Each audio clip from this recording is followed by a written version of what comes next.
Assalamualaikum warahmatullahi wabarakatuh.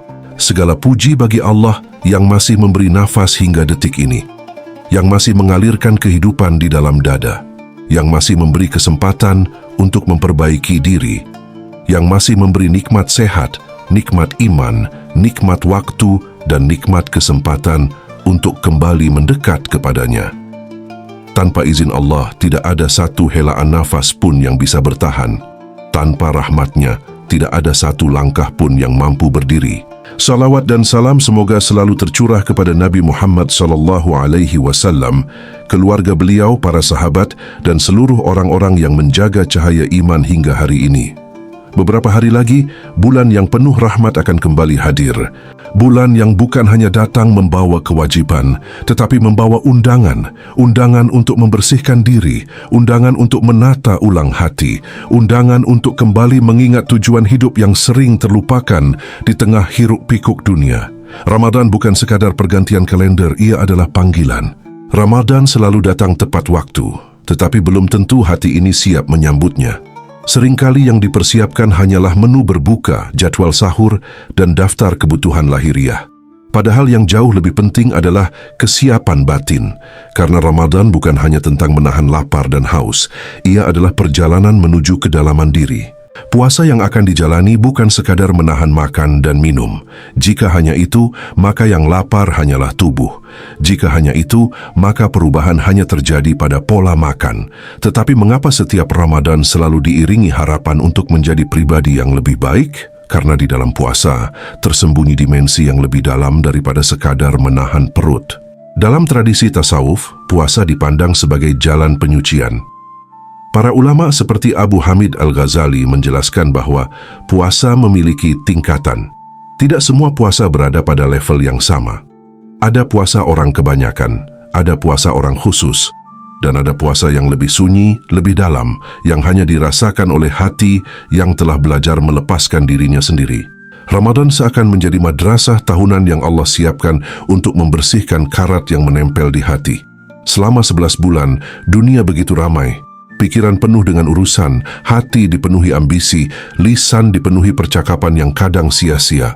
Lalu Ramadan datang seperti hujan yang membasuh debu. Namun hujan hanya membersihkan permukaan jika wadahnya tertutup. Puasa mengajarkan lapar, dan lapar bukan sekadar rasa tidak nyaman. Lapar adalah guru. Ketika perut kosong, ego melemah. Ketika tubuh tidak dimanjakan, jiwa mulai berbicara. Dalam keadaan kenyang, seringkali manusia merasa cukup. Dalam keadaan lapar, manusia mulai sadar betapa lemahnya dirinya di hadapan Allah. Ramadan adalah kesempatan untuk menata ulang hubungan dengan Allah. Bukan hanya melalui banyaknya ibadah, tetapi melalui kualitas kesadaran. Karena boleh jadi seseorang berpuasa sebulan penuh, tetapi yang didapat hanyalah rasa haus. Dan boleh jadi seseorang berpuasa dengan hati yang hadir, lalu satu hari puasanya lebih bernilai daripada hari-hari tanpa kesadaran. Puasa lahir adalah pintu masuk, tetapi tasawuf mengajak melihat apa yang ada di balik pintu itu. Apakah puasa hanya menahan tangan dari makanan, atau juga menahan hati dari kesombongan? Apakah puasa hanya mengurangi jam makan, atau juga mengurangi keinginan untuk dipuji? Apakah puasa hanya ritual tahunan, atau perjalanan menuju keikhlasan? Beberapa hari lagi Ramadan tiba, bulan di mana Allah membuka pintu rahmat selebar-lebarnya. Bulan di mana doa lebih mudah terangkat.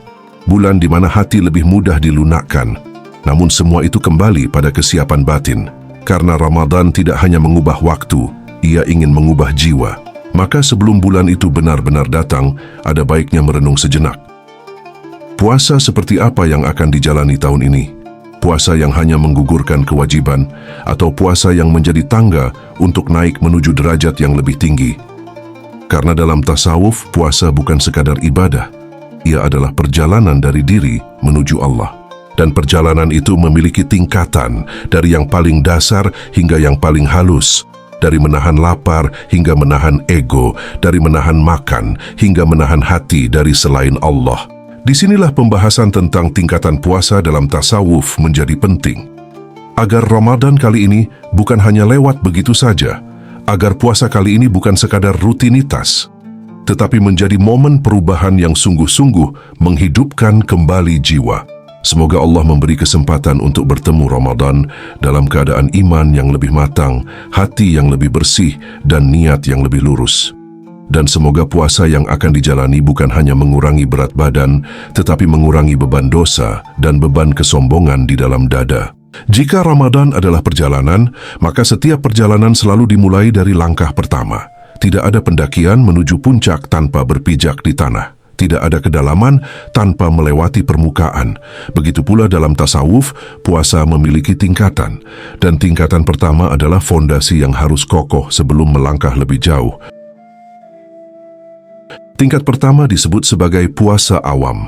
Inilah puasa yang paling dikenal, paling tampak, dan paling sering dibahas. Menahan makan, minum, serta hubungan suami istri sejak terbit fajar hingga terbenam matahari. Inilah puasa yang diwajibkan. Inilah puasa yang menjadi rukun. Inilah puasa yang secara lahiriah membedakan antara hari biasa dan hari Ramadan. Pada tingkat ini, yang ditahan adalah kebutuhan fisik. Perut yang biasanya terisi, kini dikosongkan. Tenggorokan yang biasa dibasahi, kini dibiarkan kering.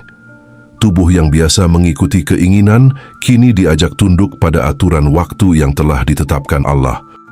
Disinilah latihan disiplin dimulai. Puasa awam mengajarkan bahwa manusia bukan budak dari nafsunya, bahwa keinginan tidak selalu harus dipenuhi, bahwa lapar tidak selalu harus segera dihilangkan. Ketika azan maghrib belum berkumandang, setetes air pun tidak disentuh. Bukan karena tidak mampu, tetapi karena ada kesadaran bahwa Allah sedang memerintahkan untuk menahan diri. Disinilah nilai agung dari puasa lahir terlihat. Ia melatih kesabaran, ia melatih ketaatan, ia melatih kejujuran. Karena puasa adalah ibadah yang sangat tersembunyi. Orang lain bisa melihat salat, orang lain bisa mendengar bacaan Al-Quran. Tetapi puasa, hanya Allah yang benar-benar mengetahui apakah ia dijaga atau tidak. Namun pada tingkat ini, puasa masih berpusat pada tubuh. Yang merasakan perubahan paling besar adalah fisik. Pola makan berubah, jadwal tidur berubah, ritme aktivitas berubah. Ada rasa lelah, ada rasa haus, ada rasa lapar. Semua itu adalah bagian dari pendidikan dasar. Akan tetapi, tasawuf mengajak untuk bertanya lebih dalam. Apakah cukup hanya tubuh yang berpuasa? Jika perut menahan lapar tetapi lisan tetap melukai, apakah itu sudah sempurna? Jika tangan menahan makanan tetapi hati tetap menyimpan kebencian, apakah tujuan puasa telah tercapai? Puasa awam adalah fondasi, tetapi ia belum menyentuh inti terdalam. Ia seperti pintu gerbang. Tanpa melewati gerbang, tidak mungkin masuk ke dalam istana. Tetapi berhenti di gerbang juga berarti belum menikmati keindahan di dalamnya. Maka pada tingkat pertama ini, yang dilatih adalah pengendalian nafsu dasar. Nafsu makan, nafsu minum, nafsu biologis. Ini adalah bentuk paling nyata dari pengendalian diri. Dan pengendalian diri adalah awal dari perjalanan spiritual. Ramadan mengajarkan bahwa manusia mampu menahan sesuatu yang halal demi ketaatan kepada Allah. Makanan itu halal, minuman itu halal, tetapi tetap ditahan karena ada perintah. Jika yang halal saja bisa ditahan, seharusnya yang haram lebih mudah untuk ditinggalkan. Inilah hikmah yang sering kali terlupakan. Puasa awam bukanlah tingkatan yang rendah. Ia mulia, ia wajib. Ia adalah dasar dari semua tingkatan berikutnya. Tanpa fondasi ini, tidak ada puasa batin. Tanpa disiplin lahir, sulit mencapai kedalaman ruhani. Namun tasawuf tidak berhenti di sini. Karena tujuan akhir puasa bukan hanya membuat tubuh lapar. Tujuan akhirnya adalah membangunkan hati yang selama ini tertidur. Jika pada tingkatan pertama yang ditahan adalah perut, maka pada tingkatan kedua yang mulai dilatih adalah seluruh anggota tubuh. Jika puasa awam berbicara tentang disiplin lahiriah, maka puasa khawas mulai menyentuh wilayah batin yang lebih halus. Tingkatan ini disebut sebagai puasa khawas, yaitu puasa orang-orang khusus. Bukan karena mereka berbeda secara status, tetapi karena kesadaran mereka terhadap makna puasa lebih dalam. Pada tingkat ini, puasa tidak lagi berhenti pada menahan makan dan minum, tetapi menahan seluruh anggota tubuh dari dosa. Mata ikut berpuasa. Ia tidak lagi bebas memandang apa saja yang diinginkan. Ia dijaga dari melihat hal yang haram, dari menatap dengan kesombongan, dari memandang rendah sesama. karena setiap pandangan meninggalkan bekas di hati. Telinga ikut berpuasa, ia tidak lagi menikmati gosip, tidak lagi senang mendengar aib orang lain, tidak lagi tertarik pada percakapan yang menodai kesucian jiwa. Apa yang masuk melalui telinga akan turun ke hati, dan hati yang ingin bersih harus selektif terhadap apa yang didengarnya. Lisan ikut berpuasa. Ia ditahan dari dusta, dari ghibah, dari ucapan kasar, dari kata-kata yang melukai.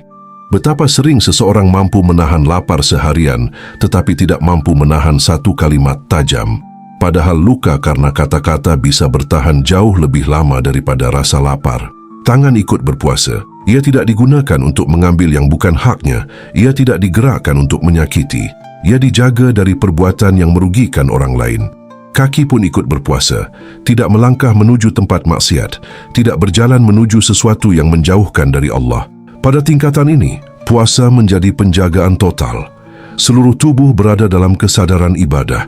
Setiap gerak diawasi oleh hati yang terjaga. Setiap respons dipertimbangkan sebelum dilepaskan. Inilah yang dijelaskan oleh para ulama tasawuf, termasuk Abu Hamid Al-Ghazali, bahwa puasa bukan hanya menahan perut, tetapi menahan seluruh anggota tubuh dari segala yang dibenci Allah. Jika perut berpuasa tetapi anggota tubuh bebas berbuat dosa, maka nilai puasanya berkurang. Puasa khawas menuntut kesadaran yang lebih tinggi. Ia bukan sekadar menunggu waktu berbuka, tetapi menjaga kualitas diri sepanjang hari. Ia bukan sekadar menghitung jam, tetapi menghitung setiap gerak dan niat. Pada tingkatan ini, perubahan mulai terasa, hati menjadi lebih lembut, emosi menjadi lebih terkendali, kesabaran bertambah. Karena ketika lisan dijaga, konflik berkurang. Ketika mata dijaga, hati menjadi lebih tenang. Ketika telinga dijaga, pikiran menjadi lebih jernih. Puasa khawas juga melatih untuk menahan reaksi. Ketika disakiti, tidak langsung membalas. Ketika diprovokasi, tidak segera terpancing. Ada jeda antara rangsangan dan respons, dan di dalam jeda itulah kesadaran tumbuh. Namun meskipun tingkatan ini sudah lebih dalam daripada puasa awam, perjalanan belum selesai.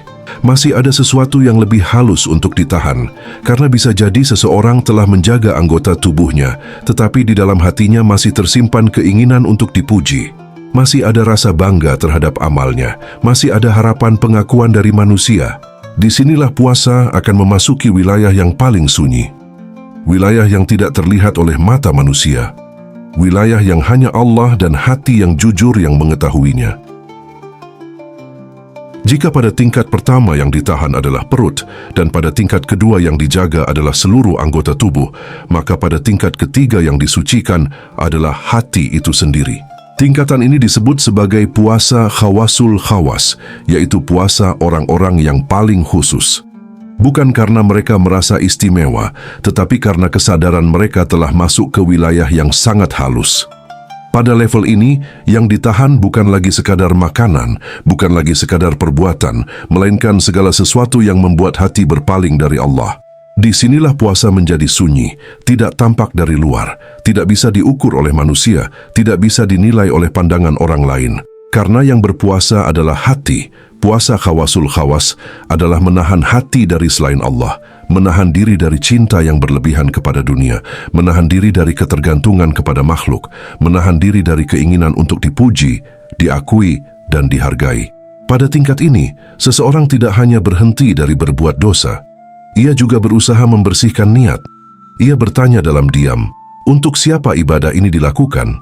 Apakah karena Allah atau karena ingin terlihat saleh? Apakah karena cinta kepada Allah atau karena ingin mendapat pujian manusia? Disinilah ego diuji dengan sangat halus, karena ego tidak selalu muncul dalam bentuk kemarahan atau kesombongan yang kasar. Kadang ia muncul dalam bentuk kebanggaan terhadap amal, dalam bentuk rasa lebih baik dari orang lain, dalam bentuk diam-diam berharap dihormati karena kesalehan. Puasa khawasul khawas melatih hati agar tidak menjadikan apapun sebagai pusat selain Allah. Dunia boleh ada di tangan, tetapi tidak boleh menguasai hati. Harta boleh dimiliki, tetapi tidak menjadi sandaran rasa aman. Jabatan boleh diemban, tetapi tidak menjadi sumber identitas. Pada tingkatan ini, seseorang berpuasa bukan karena takut neraka, dan bukan pula semata-mata karena berharap surga. Ia berpuasa karena cinta kepada Allah. Ia menahan diri karena ingin dekat dengannya. Ia menjaga hati karena ingin selalu berada dalam kesadaran akan kehadirannya. Para sufi seperti Jalaluddin Rumi sering menggambarkan keadaan ini sebagai proses pengosongan diri. Ketika diri dikosongkan dari keakuan, dari kesombongan, dari keterikatan yang berlebihan, maka ruang itu dipenuhi oleh cahaya ilahi. Puasa pada level ini bukan lagi sekadar menahan, tetapi melepaskan. Melepaskan keinginan untuk selalu benar, melepaskan kebutuhan untuk selalu dipuji, melepaskan rasa memiliki yang berlebihan terhadap dunia. Dan ketika hati mulai ringan dari beban-beban itu, ada ketenangan yang berbeda. Ada kedamaian yang tidak tergantung pada keadaan luar. Ada rasa cukup yang tidak ditentukan oleh banyak atau sedikitnya harta. Puasa khawasul khawas tidak mudah. Ia membutuhkan latihan panjang. Ia membutuhkan kejujuran yang mendalam. Ia membutuhkan keberanian untuk melihat ke dalam diri dan mengakui bahwa ego masih sering mengambil alih. Namun inilah puncak dari perjalanan puasa dalam tasawuf. Dari menahan lapar, menuju menahan anggota tubuh, hingga akhirnya menahan hati dari selain Allah. Inilah puasa yang membentuk jiwa. Inilah puasa yang menghidupkan ruh. Dan ketika seseorang sampai pada kesadaran ini, Ramadan bukan lagi sekadar bulan ibadah tahunan. Ia menjadi ruang transformasi. Ia menjadi momentum untuk benar-benar kembali kepada Allah, bukan hanya secara lahir, tetapi juga secara batin. Setelah memahami 3 tingkatan puasa, pertanyaan yang muncul bukan lagi tentang definisi. Pertanyaannya adalah tentang perjalanan. Bagaimana berpindah dari puasa awam menuju puasa khawas? Bagaimana melangkah dari menjaga anggota tubuh menuju menjaga hati? Karena dalam tasawuf, tingkatan bukanlah status. Ia adalah proses. Ia bukan label yang ditempelkan, tetapi keadaan yang dilatih perlahan. Naik tingkat dalam puasa tidak terjadi dalam satu Ramadan. Ia tidak terjadi karena semangat sesaat. Ia terjadi karena kesadaran yang konsisten. Karena keberanian untuk melihat ke dalam diri. Karena kesediaan untuk memperbaiki niat, hari demi hari. Langkah pertama untuk naik tingkat adalah memperbaiki kesadaran saat menjalankan puasa lahir. Jangan hanya menahan lapar, tetapi hadirkan niat di setiap rasa lapar itu. Setiap kali perut terasa kosong, ingat bahwa itu adalah latihan.